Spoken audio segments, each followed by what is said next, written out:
Eto naman po tayo, pauwi na naman tayo, bumili tayo ng ulam, pagkain.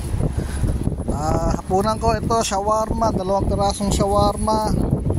Tapos pananghalian ko, chicken tocino. Yun, para may kakainin bukas. Alakad na naman tayo, pauwi, accommodation. Ay, nakong buhay to.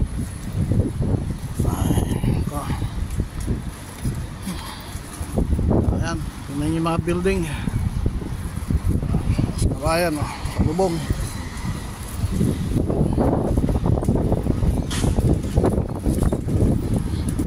Ay nako, kakapagod.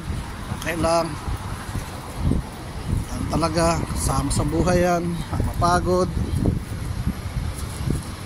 Kailangan magtiis para may lalagain.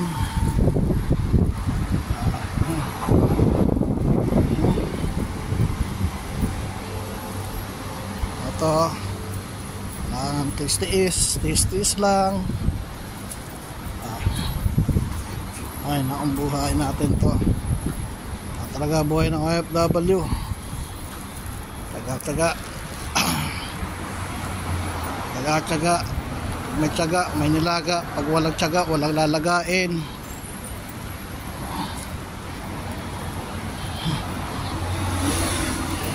Okay lang. Sana swerte naman tayo. Buhay.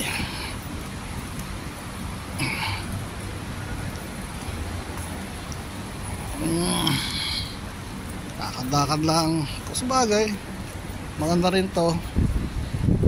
Maglalakad ka sa gabi para pagpawisan. Diba? Sa health tips para matanggal yung stress mo, pag-iisip. Lakad ka sa gabi. Diba? Uwi, kain, tulog.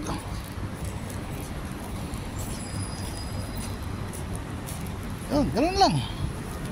Para pagpahinga. Tapos bukas pasok ulit, trabaho ulit. Talaga buhay. Ang ganda na to. Kaysa walang trabaho. Kung sa Pilipinas, wala kang trabaho, tambay ka lang. Kaya dito, paano kikita ka? Nakakatulong ka pa sa gobyerno sa Pilipinas, sa remittance. Diba? Mahangin ngayon mahangin. Tayo ng daan, shortcut tayo. Kaya ba naman tayo dumaan? Ay, nakapang buhay natin. Ako lang. That's life.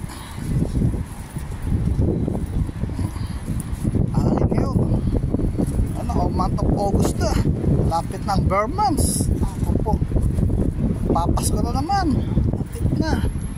Sana sa December makauwi tayo. Makauwi sa tayo sa December para mapagbakasyon naman tayo. Kulang magpipitong taon na tayo nakakauwi. Sana pala rin makauwi sa December. Ayan, tingnan yung mga building na yan. Ay nako, malapit na. Tinglakad na lang, malapit na. Ay nako, malayo yung pinagbilan natin ng ulam yung pagkain yung talaga. Paano?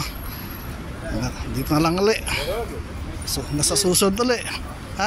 Babus!